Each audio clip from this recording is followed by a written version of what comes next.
back. The longest-serving member of the House of Representatives is also facing accusations of sexual harassment. BuzzFeed reports Democratic Congressman Rep Conyers paid a woman more than $27,000 from his office budget in 2015 to settle a complaint. The woman claims Conyers fired her because she did not succumb to his sexual advances.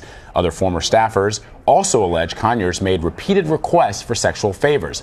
In a statement, House Speaker Paul Ryan said in part, quote, "This report is extremely troubling. People who work in the House deserve and are entitled to a workplace without harassment or discrimination." That comes as a second woman is accusing Democratic Senator Al Franken of sexual misconduct. Lindsay Mentz told CNN Franken grabbed her backside in 2010 while they were taking a photo at the Minnesota State Fair. Franken said he did not remember it, but feels, quote, badly that Ms. Mentz came away from our interaction feeling disrespected.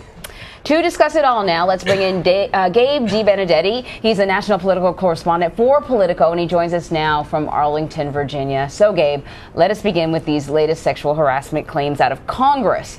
What sort of reaction are you hearing about them? And, can we expect more of these claims in the coming days? I suppose if what we've seen in the recent past is an indication of the future, there'll be more to come.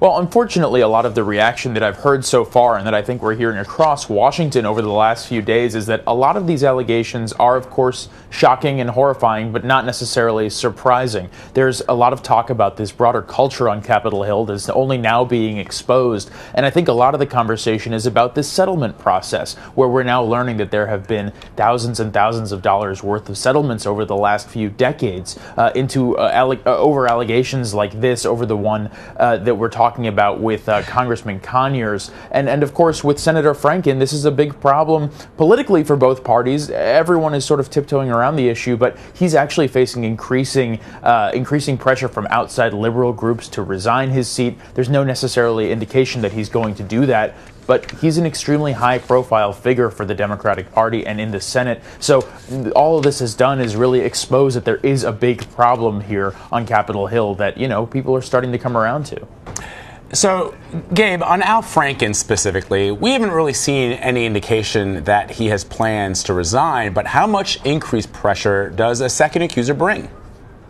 Absolutely, a lot of increased pressure, and it begs the natural question, or it raises the natural next question, which is, are there others who will come forth? What else are we going to hear about here? And so far, we haven't seen anything to that effect. And like you said, we don't know. It doesn't seem as if he's going to resign. And in fact, no other senator on either side of the aisle has called on him to resign. Instead, what they've all said is we're waiting for an ethics investigation to look into this. And Franken has, of course, said that he will cooperate with such an investigation. But the political pressure itself is certainly ramping up, and the fact that this is all happening under the backdrop of the Alabama Senate race, where of course Roy Moore is facing allegations of a slightly different kind of his own, makes it an even more complicated political problem for everyone involved. So Franken is absolutely feeling the pressure right now.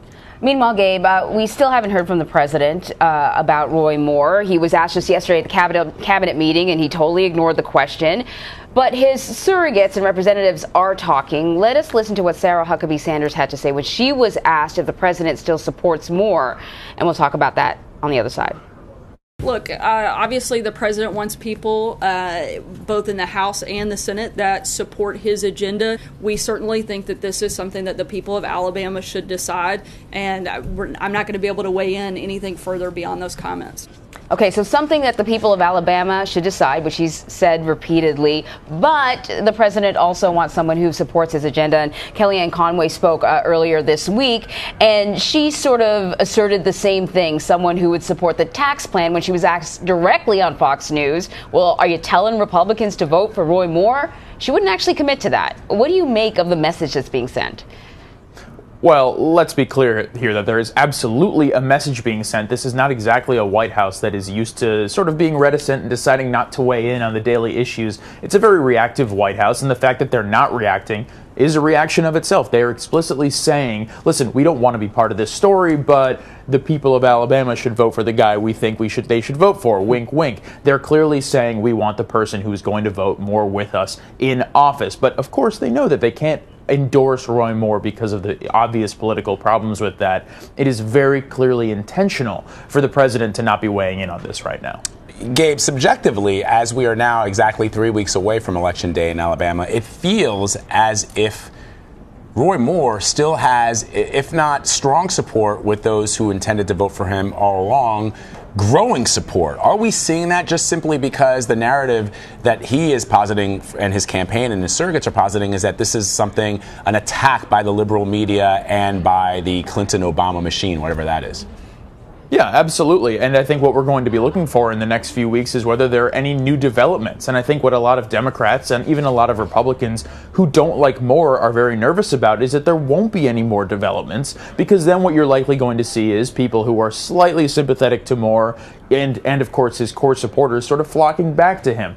Let's not forget that Alabama is a heavily Republican state, so he has to be considered the favorite here, even though this has been a close race for quite some time, because even before all of these allegations came forth, he's been a very controversial character who is weak politically. But the reality is we still have 3 weeks until Election Day, as you said, and what we know from previous experiences, if there are big scandals that break 3 weeks out, a month out, that's enough time for people in the parties to flock back to their candidate. That's very similar, for example, to what happened after the Access Hollywood tape in last year's presidential election. He has been slipping a little bit in the polls, though, recently. Yeah. So we'll see what happens. We'll see what happens. To be continued, Gabe Debenedetti of Politico, my friend, always thank you.